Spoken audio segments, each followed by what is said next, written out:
Organiser sa succession s'anticipe. Le testament est un outil efficace pour respecter vos dernières volontés. À votre décès, la loi prévoit qui seront vos héritiers et dans quelle proportion. Il s'agit de la réserve héréditaire. De votre vivant, vous pouvez aménager cette répartition en prenant certaines dispositions qui prendront effet à votre décès. Pour les partenaires de Pacs, le testament est fortement recommandé.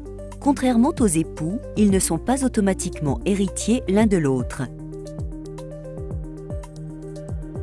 Il n'est pas possible de faire un testament à plusieurs. C'est un acte personnel pour celui qui le rédige. On l'appelle le testateur. Il existe 3 formes principales de testament. Le testament holographe.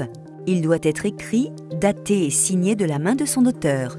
Il est vivement conseillé de le déposer chez un notaire qui peut le conserver et l'enregistrer. Si le testateur le souhaite, il peut également s'assurer qu'il est conforme à ses volontés et à la loi. Le testament authentique.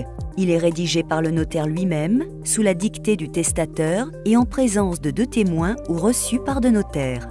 Il est obligatoire pour les personnes ne sachant pas écrire ou ne pouvant le faire en raison de leur état de santé ou encore lorsqu'un époux souhaite priver son conjoint d'un de ses droits légaux. Il est fortement conseillé pour éviter les contestations sur son contenu. Le testament international. Le testateur l'écrit lui-même ou le fait rédiger sur n'importe quel support et dans n'importe quelle langue.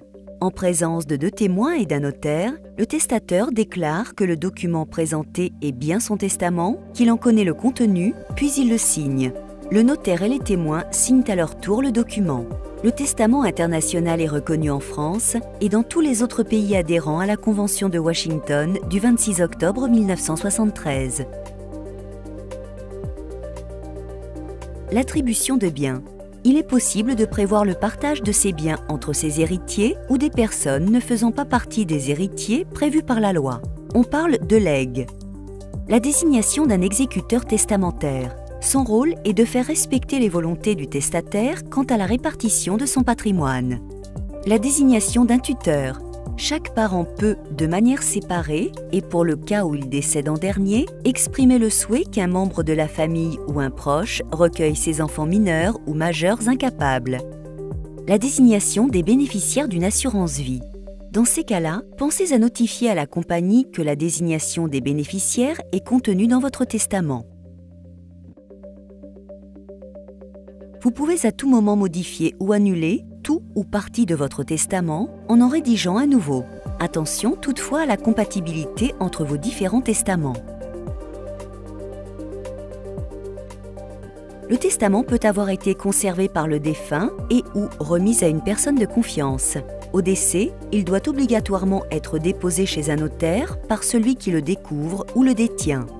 Le testateur peut aussi l'avoir remis directement à un notaire qui le conserve et l'enregistre au fichier central des dispositions de dernière volonté. À l'ouverture d'une succession, il revient au notaire d'interroger ce fichier et d'en informer les bénéficiaires du testament. Attention, cette étape intervient plusieurs semaines après le décès. Ce n'est donc pas dans votre testament que vous devez préciser les modalités d'organisation de vos obsèques.